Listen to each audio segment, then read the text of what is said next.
Bueno, continuamos con este verdadero universo, ¿no? Que significa esta serie de este espíritu, que ya hemos visto, hemos además apreciado, pero ahora queremos hablar con una de las figuras principales de esto que tiene que ver con su director general, a quien pasamos a saludar ahora para Radio ADN, Rodrigo Santos. ¿Cómo estás? Buenos días. Muchas gracias por estar conversando con nosotros.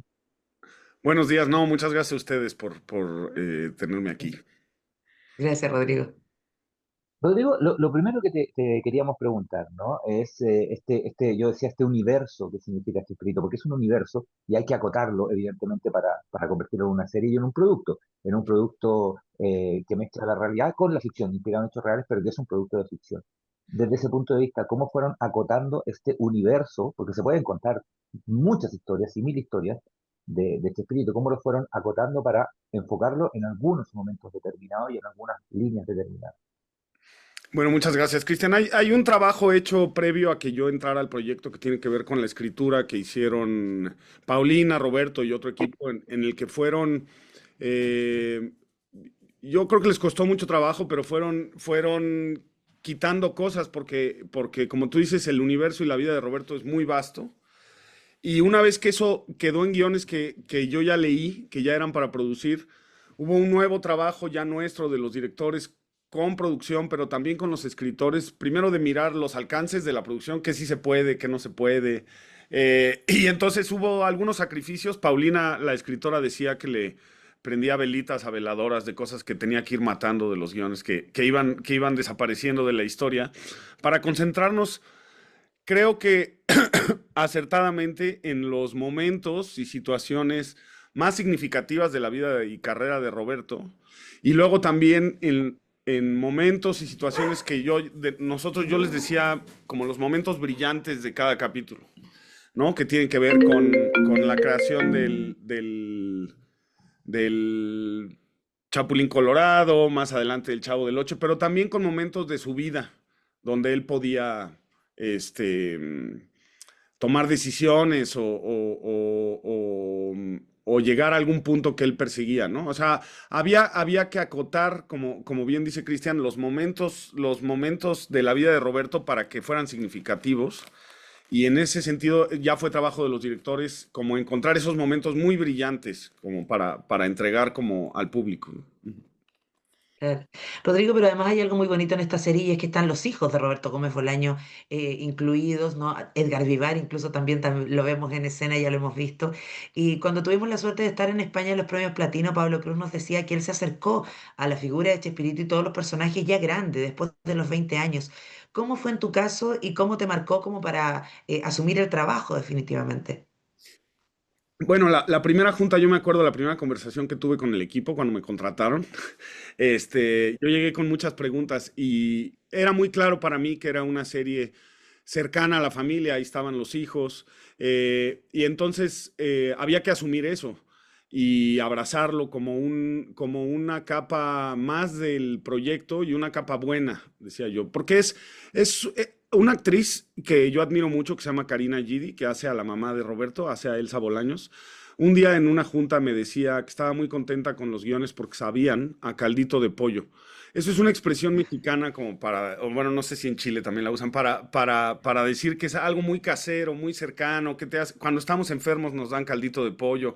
Hay una cosa como de, que me gustó ese comentario, me sirvió a mí para entender por dónde abordar la serie. No pretender otra cosa, sino eso, como que ver el capítulo sea como saborearte un rico caldito de pollo. Eh, ¿Pero tú conocías el personaje o cuándo lo habías No, empezado a ver? Porque aquí lo yo hemos visto toda la vida. eso también le dije a Roberto y a Paulina ese día que me entrevistaron. Le decía, bueno, creo que es un poco obvio, pero pues yo crecí con Chespirito. Yo tengo 48 años, nací en el 76. Había, en la tele estaba Chespirito en toda mi infancia. Yo además, no sé exactamente por qué, pero en una ciudad que se llama Guadalajara, repetían los episodios viejos de El Chavo cuando yo era niño. Es decir, los mejores, cuando estaban Kiko y Don Ramón y cuando estaba todo el reparto. Su momento más alto, yo creo, de creatividad en la vecindad y el momento más brillante de ese programa.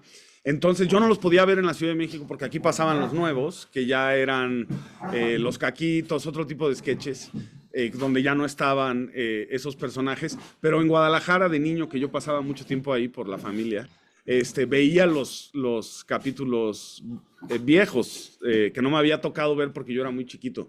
Entonces sí tengo un recuerdo que asocio además con mi vida familiar materna en Guadalajara, del Chavo del Ocho y del Chapulín Colorado.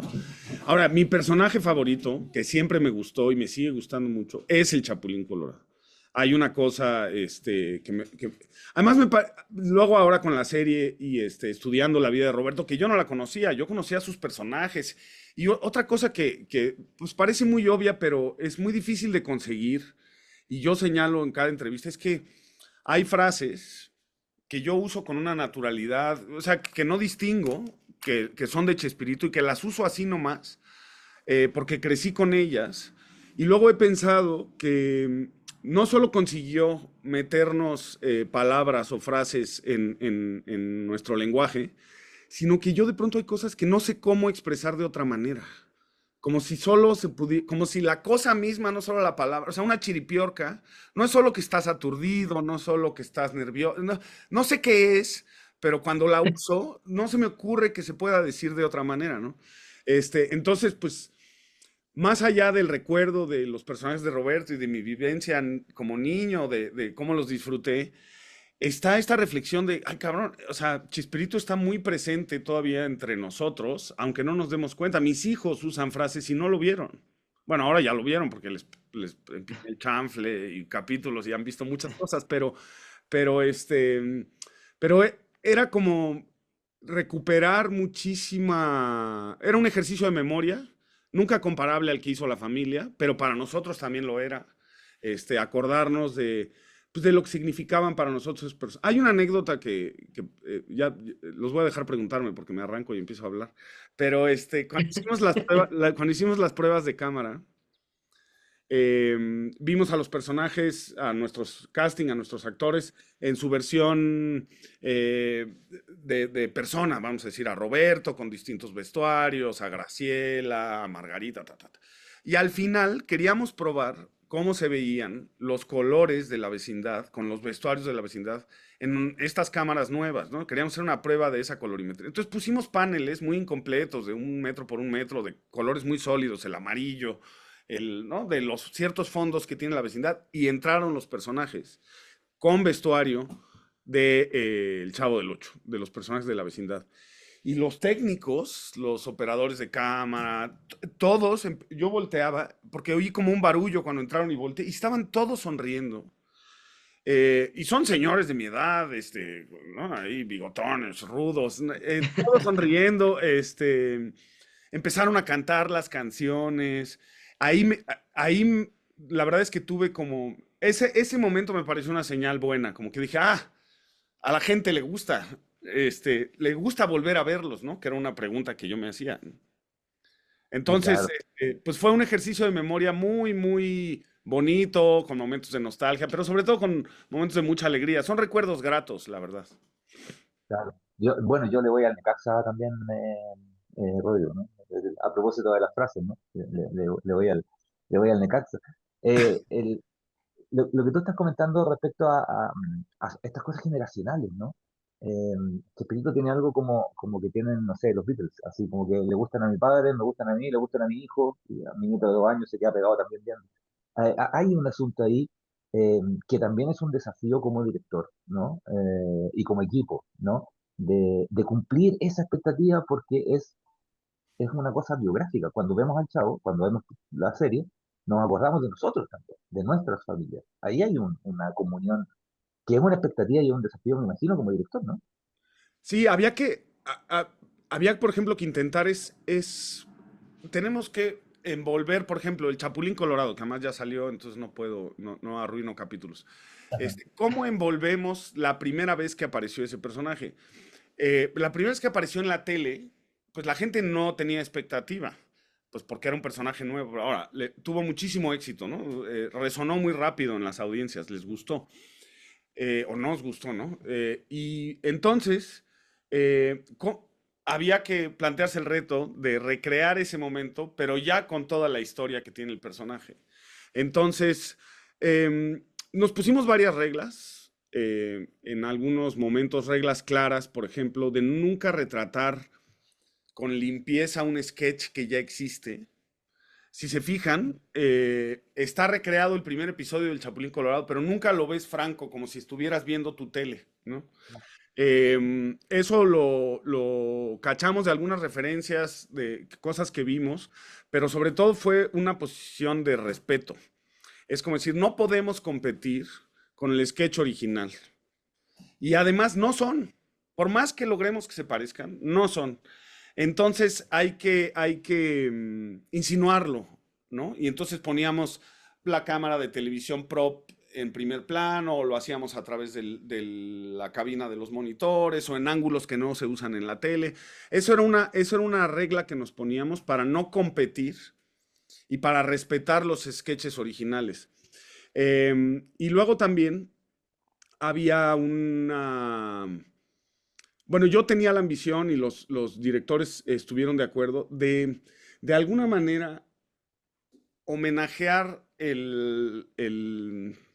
no sé cómo decir, el craft de Roberto y de su director de cámaras y de sus productores. Es decir, hacer las cosas más o menos como ellos las hacían. Entonces, sí hay trucos, sí hay algunos efectos especiales y cosas así, pero casi todo es muy, muy acorde a como él lo hacía.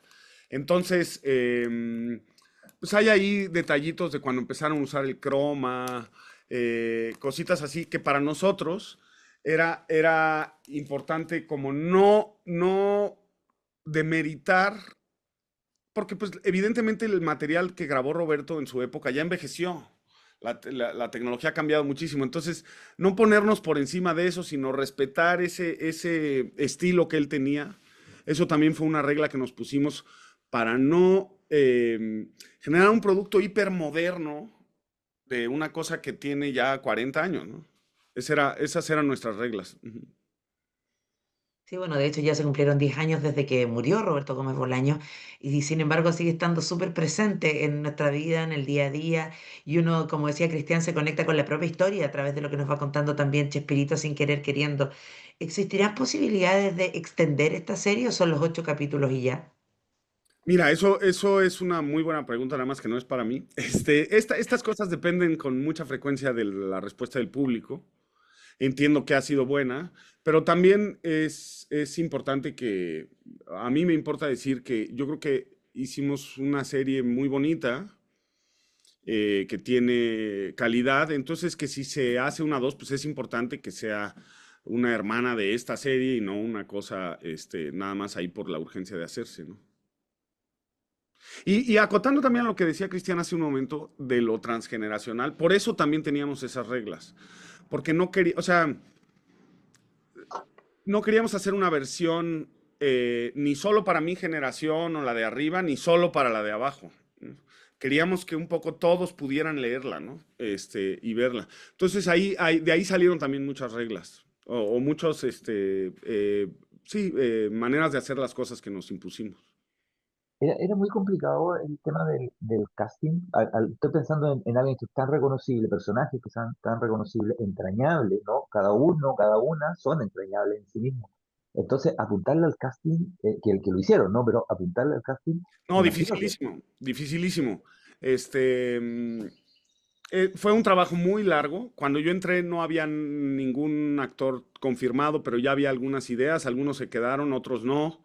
Seguíamos investigando y otros los cambiamos, de la idea que existía por la que quedó, ¿no? Em, no, siempre es difícil armar un casting. Lo que pasa es que, como dices, estos son especialmente complicados cuando hay esta ancla de realidad, tanta gente que va a juzgar si sí, si no. Y luego hay otra cosa, que es que Roberto, especialmente él, sí era un personaje muy famoso, una persona pública, etcétera, pero la gente lo quería muchísimo. No es solamente que lo reconocieran es que lo querían, lo consideraban como un tío, no sé, esos fenómenos que a veces pasan. Es muy diciente, por ejemplo, el programa de Maradona de aquella época cuando Chespirito va de visita a un programa que tenía Maradona que creo que se llamaba El 10. noche del 10, la noche.